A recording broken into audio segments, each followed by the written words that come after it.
Welcome, dear listeners, to a new episode of our podcast. My name is Iris, and I'm happy to welcome you to this platform where we break down complex and relevant topics that deserve deep understanding. Today's episode is dedicated to a topic that, unfortunately, often becomes the subject of misunderstanding and stereotypes. This is the connection between Islam and terrorism. This topic is relevant not only for politicians and journalists, but for each of us because stereotypes and preconceived notions can lead to discrimination and social division. The purpose of today's episode is to break down this stereotype, provide you with factual information, and shed light on the historical and cultural aspects of this complex issue.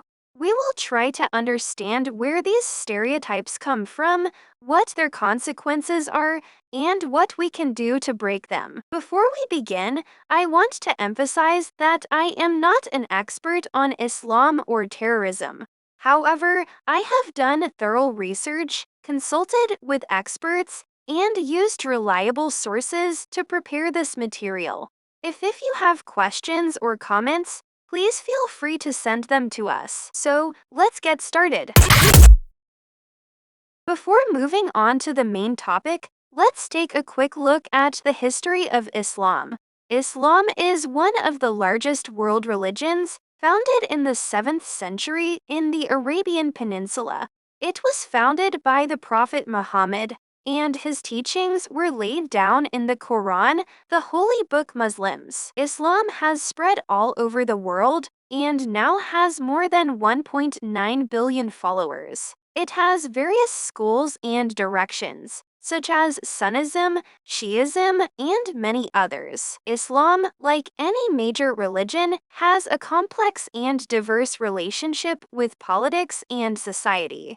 In different historical periods, Islamic states and communities have had various forms of government, from caliphates to modern republics. It is important to understand that Islam as a religion is not a monolithic bloc and cannot be unequivocally associated with any political movement or ideology. For example, in history, there were Islamic states that were centers of science, culture, and tolerance, such as Andalusia or the Ottoman Empire. However, as is the case with other religions, Islamic teachings can and have been used by various groups to achieve political goals, sometimes extremist.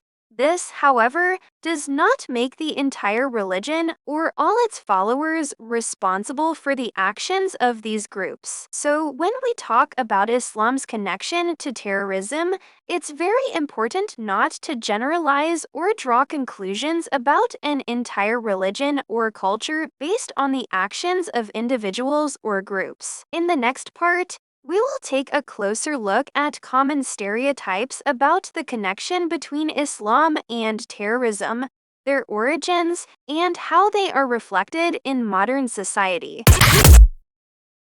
Moving to the next part of our conversation, let's look at some of the most common stereotypes associated with Islam and terrorism. One of the most common is the claim that Islam as a religion encourages terrorism. This stereotype is often reinforced by the media and certain political figures. Unfortunately, many media organizations, especially in Western countries, sometimes reinforce this stereotype by focusing on the religious affiliation of perpetrators in cases of terrorist attacks. This can create a distorted view of how and why these events occur. For example, if a terrorist attack is committed by a Muslim, their religious affiliation is often the focus of coverage, while in the case of terrorists of other faiths, religion is rarely mentioned. Stereotypes don't come out of nothing. They are often the result of psychological mechanisms such as cognitive economy, which allows us to quickly draw conclusions from limited information. However, it can also lead to misunderstandings and oversimplifications of complex issues such as religion and terrorism. In addition, stereotypes can be reinforced by social and cultural factors factors, including education, family beliefs, and even laws. Thus, stereotypes about the connection of Islam and terrorism are the result of a complex interaction of many factors, and their destruction requires a multifaceted strategy, which we will discuss in subsequent parts. In the next part, we will look at the facts and myths associated with this topic to give you a more complete and objective view. Let's move on to facts and myths. According to various studies and statistics, most terrorist attacks in the world are not committed by Muslims. For example, in the United States, according to the FBI, most terrorist attacks are committed by non-Muslim extremists. However, media coverage often focuses on terrorist acts committed by Muslims, which creates a distorted image of reality. Another important point is the distinction between extremism and the everyday practice of Islam. Islam, like any other major religion, has different currents and interpretations. Extremist groups such as Al-Qaeda or the Islamic State represent only a small part of Muslim world, and their views do not reflect the teachings of Islam as a whole. The Quran, like other sacred texts, contains various interpretations, and most Muslims practice their faith peacefully and tolerantly. Thus, the claim that Islam as a religion encourages terrorism is not only wrong, but also dangerous. It perpetuates stereotypes that can lead to discrimination and misunderstanding. In the next part, we will discuss how these stereotypes affect the lives of Muslims and society as a whole, and what we can do to counter these negative perceptions. Now that we've covered the facts and myths, let's take a look at how these stereotypes affect the lives of real people. Muslim communities around the world face discrimination and prejudice because of these stereotypes. This can come in a variety of forms, from verbal abuse and social isolationism to physical abuse and illegal profiling. Such consequences not only negatively affect individuals, but can also create barriers to integration and social cohesion. For example, in some countries, the wearing of the hijab or other religious clothing in educational and government institutions is prohibited.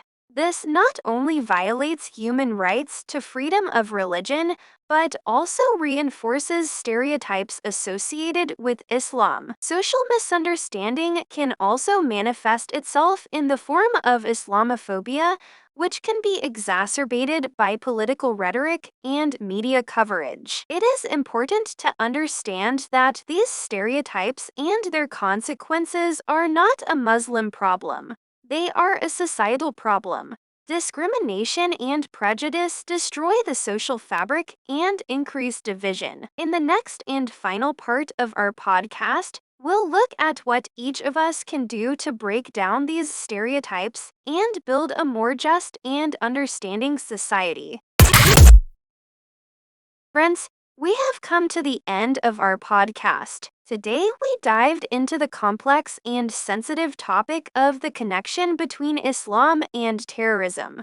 We examined the historical context, common stereotypes and their origins, facts and myths, as well as the real impact of these stereotypes on Muslim life and society generally. Now that you have this information, I urge each of you not to be left out. Inform yourself, educate others, and don't let stereotypes and prejudices rule your perception of the world. Remember that each of us can do something to make this world a better place. Even a small step in the right direction can make a huge difference. If you have questions, comments, or suggestions for future episodes, please contact us. Your feedback is very important to us. Thank you for your time and attention. See you soon.